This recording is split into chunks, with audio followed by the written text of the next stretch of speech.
Good evening, ladies and gentlemen, and welcome back to Darkness Tales. Tonight, I have the honor to be narrating with the feature of Beast Mystery. He's a super talented narrator who just happens to be on the news side. Hit the link in the description or the annotation on screen and go check him out. Maybe leave him a subscribe if you'd like. Now before we get started, right under the video, if you could click that subscribe button. You can always unclick it after the video if you don't enjoy it, but I promise you, this one will terrify your nights. Tonight, we're doing 4 terrifying true stories from Reddit. Love can be an intoxicating emotion. It has the remarkable ability to completely render useless any course of coherent thought, making the feeling of love truly blind. Most would do anything for the ones they love, even if it results in their tragic end. Once you find your soulmate, you'd want to be with them so badly that not even death can separate you. I sat staring out the frost-covered window of my apartment. My laptop was casting its fluorescent light onto the glass, causing a dull image of my surroundings to reflect back into my eyes.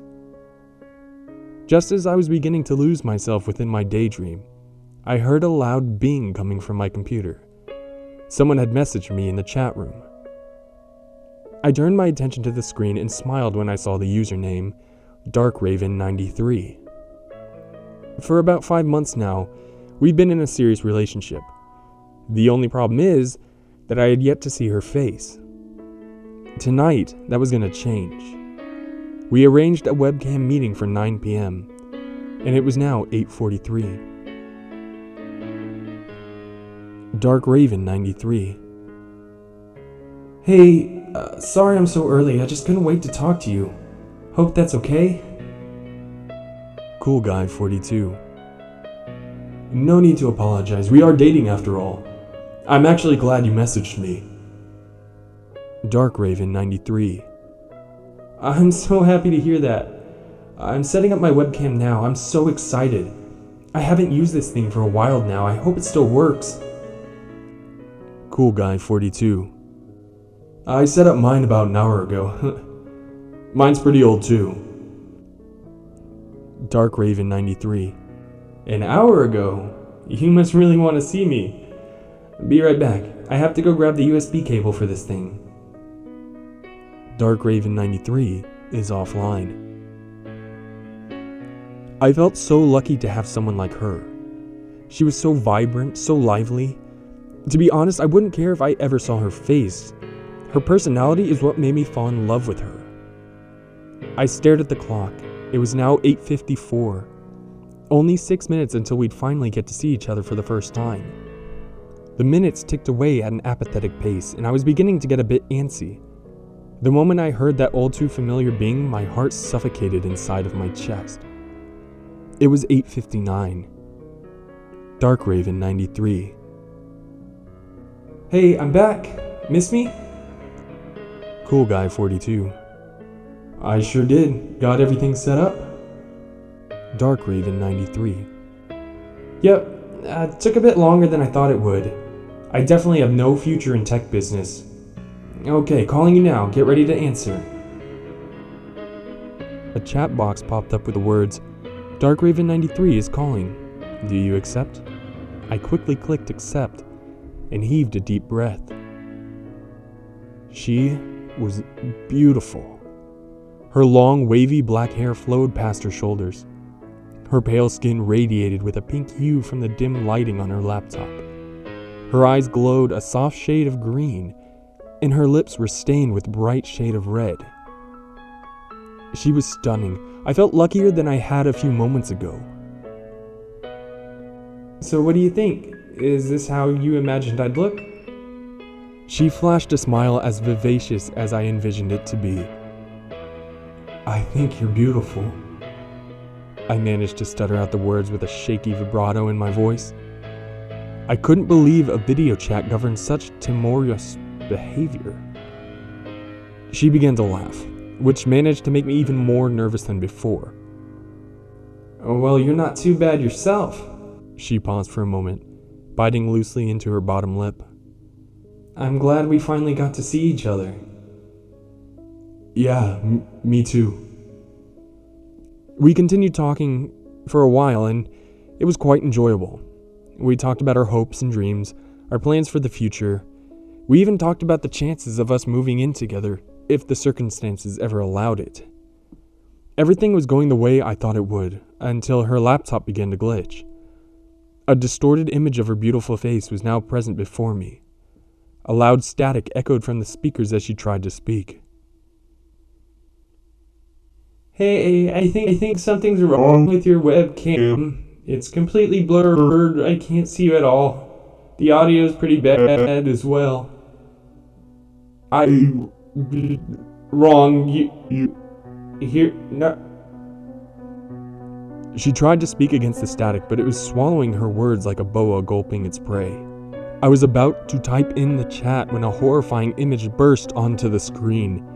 It screamed a deafening scream that threatened to shatter my eardrums. I quickly backed away from the laptop, gazing at the screen in pure terror. Her webcam quickly shut off, and she went offline. Not a minute later, the chat box reappeared on the screen. Darkraven 93. Hey, sorry about that. I don't know what happened. We were just getting to the good stuff, then my webcam malfunctioned out of nowhere. Cool Guy 42. It's fine, but what was that? Darkraven 93. What was what? Before I could type an answer, a video chat request popped up on the screen. It was from her. I hesitantly hit accept. I regretted the decision almost instantly. What showed on the screen wasn't her, but a car. My old car. The car I had gotten into an accident with almost 4 years ago. How was she filming it?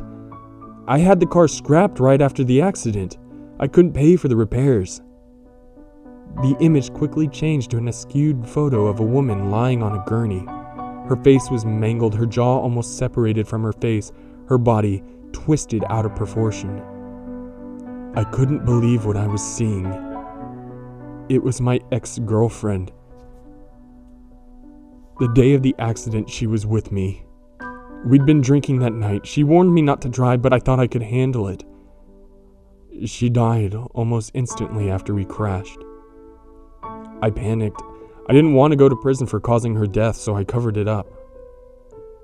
I dragged her body to a trench far from the crash site and covered the hole before notifying the cops of the accident. We were in the middle of nowhere. I knew it would be easy to get away with it. Over time, I was able to forget what I had done, but it never really left me. I told her parents she'd ran away after an argument. I even participated in the searches for her.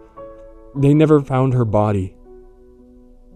Everyone looked to me as a suspect, but without proper evidence, I was relieved of suspicion. The tears I tried so hard to hold back came rushing out. The image of her aslant body was too much to bear. Darkraven's face appeared on the screen. She stared blankly into her webcam, smiling just a bit too widely. Her face began to glitch, shifting between my ex's disfigured features and her disturbing, absent stare. What do you want from me? Why are you doing this? She said nothing.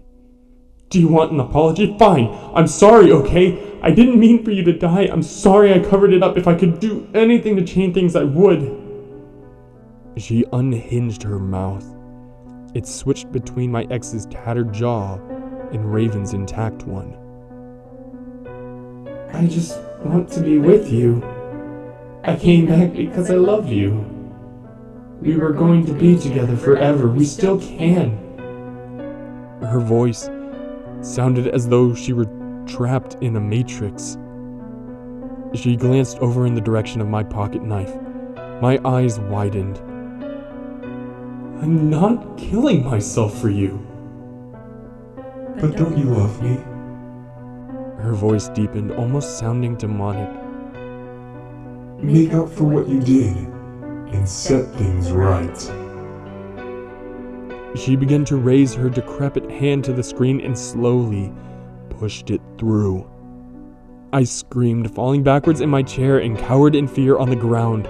I felt her cold, dead fingers touch the bare flesh of my face and froze in terror. Please stop. I'm so sorry. I'm so sorry. I could feel her hand retreating from my face, then I heard that all too familiar bing. I slowly stood from the floor and looked at the screen. It was Dark Raven 93. Her words sent chills down my spine. Dark Raven 93. Hey, I tried video chatting you, but it says your webcam is offline.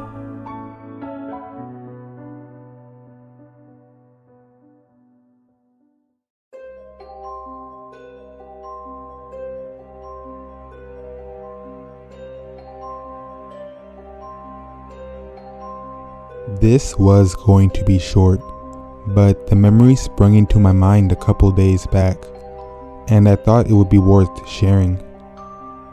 I live in North Wales, UK.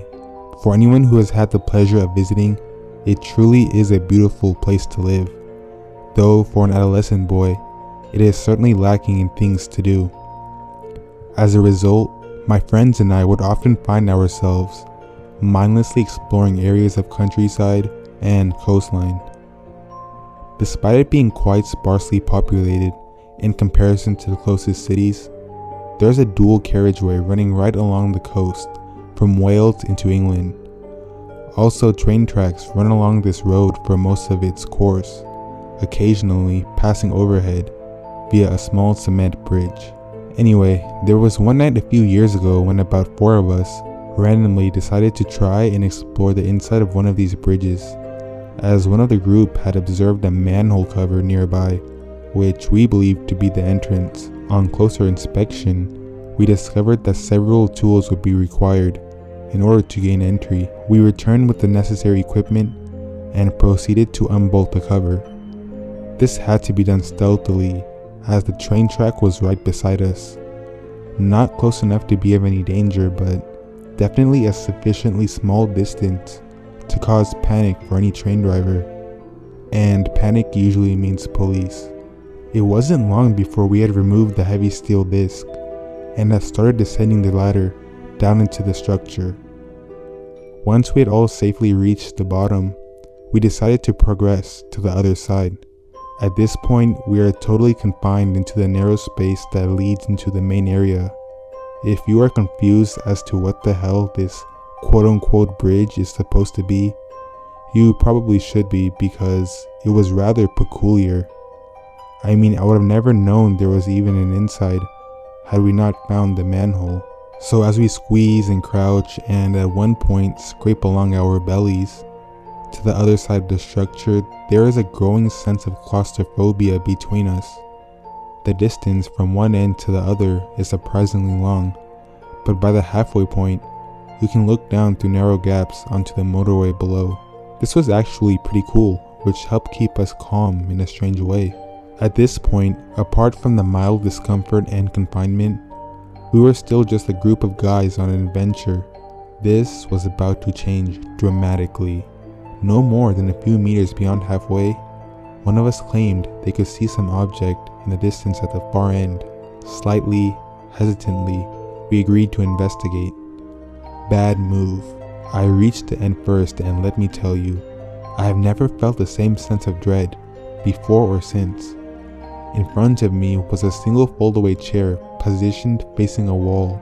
On the wall was a partially torn page from a newspaper or a magazine showing a fully naked lady in an erotic position. The reason I don't just refer to it as quote-unquote porn is because something was different about it. I can't put my finger on it, but it seemed more sinister than sexy, if that makes any sense. More disturbingly, the eyes of the woman on display had been cut from the page, removed with precision, not just hastily ripped off. The scene that lay before us had rendered us completely speechless, and an overpowering sense of panic could be felt collectively. That was when we found the condom. the horrendous, gut-wrenching, blood-drenched condom. Needless to say, we got the fuck out of there as fast as humanly possible, smashing our knees and shins against the sharp cement edges that lined the path to the ladder by which we had entered. Of course, we were all praying to God that the manhole hadn't been resealed, as it was impossible to tell until you reached the ladder itself. Thankfully, the exit route was clear, and we promptly dashed as far away as our legs could carry us. I'm sure this ending comes as a disappointment to some of you reading this, as we luckily never bumped into the twisted individual who sits in that chair. But I must stress how radically out of the norm this was, given where I live. The reason I mentioned the population earlier was with purpose. There is easily enough people here to escape the realms of crazy country folk, yet nowhere near enough people to have someone clearly lose grip on society without somebody taking notice. For example, there was literally only one homeless man who everyone in the area knew and grew fond of, eventually resulting in a mass gathering at his funeral when he passed away. I sometimes think, though not recently, as I had more or less forgotten about that night entirely, about the person who climbs down into that bridge and navigates through the darkness to sit facing a wall and do God knows what that ends up with a condom full of blood. You honestly couldn't envision a more surreal situation. It has just come to my realization that what we unearthed that night has not once been uttered to another soul. As a naive teenager, it was a type of thing you just wanted to forget, but thinking about it, we probably should have let the police, or at least someone, know about what was down there, because it wasn't the doings of a healthy-minded individual.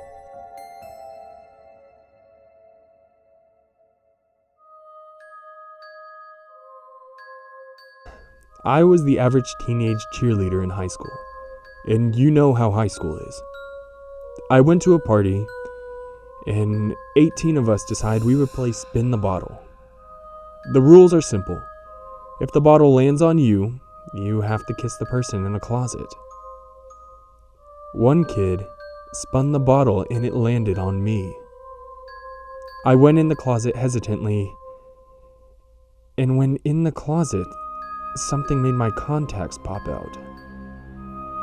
The person was ready for me to kiss them, so I just closed my eyes and kissed him. The problem was, the person said I wasn't kissing them. I glanced back into the darkness, not able to see a thing, and saw a black figure. I let out a scream as it pulled me deeper in the closet. I held on for dear life, and the kid I forgot was in the closet scratched the thing, making it let go. I pulled out my spare glasses I kept with me just in case, and we went out to tell everyone the story. The owner of the house said the closet was not deeper. I got chills at that. I told them since I didn't kiss the kid in the closet, I would kiss the kid in front of everyone. This guy was so happy, and I was just relieved to be alive. The next few days, everyone teased me about liking a non-popular kid. But after that situation, I just brushed it off.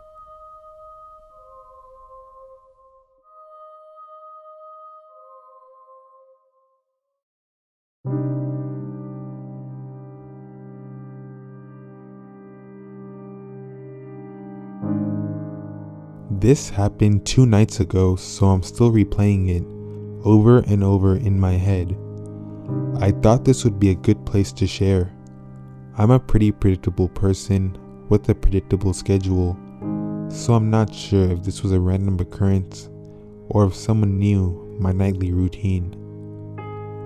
I'm a 35-year-old woman. My husband Rob gets up for work hours before me, so he goes to bed before I do. I usually get to bed a few hours after he does, around the same time every night. I turn on the lights and TV in the living room and take my dog to the back door to let her out. She's tiny, old, and poses zero threat to anyone. The door leads to a large deck outside. Off to the right of the deck is a few steps down and a small path to the gate, which we always keep chained and locked. Every single night before opening the door, I peek out of the window right next to it without disturbing the blinds. and flip on the deck light. I never expect anyone to be there, and we've never had a problem with anyone trespassing or trying to break in. It's just something I do every night, kinda like peeking behind the shower curtain before I pee. I know no one is back there, but if I don't check, then that's going to be the one time that there actually is someone hiding there, you know? Hey, I watch a ton of horror movies, and it's pitch black outside at night where I live. So a few nights ago, I got ready for bed, went to the back door with my dog slowly following behind me, and peeked out the window. I flipped on the light.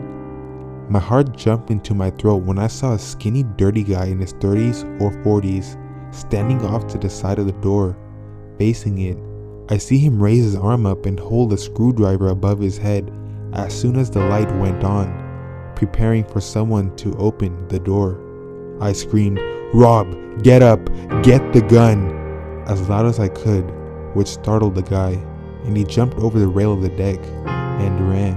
My husband ran out of our bedroom with his gun. He called the police and they showed up within 5 minutes. They drove around trying to find the guy, but no luck. The guy broke the lock on our gate to get in. He also pried open the back screen door, which we always keep locked as well. If I would have opened the door without looking out first, I might be dead. I don't know if I caught the guy trying to break in or if he was waiting for me to open the door, like I do every night. Either way, it was fucking terrifying. My parents are buying us outdoor security cameras this week as an early birthday present for Rob.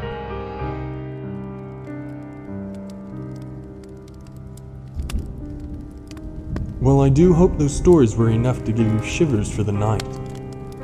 Remember, if you enjoyed that video, be sure to subscribe to Beast Mystery. Leave a like on the video and click that little bell next to the subscribe button. And as always, ladies and gentlemen, have a terrifying evening.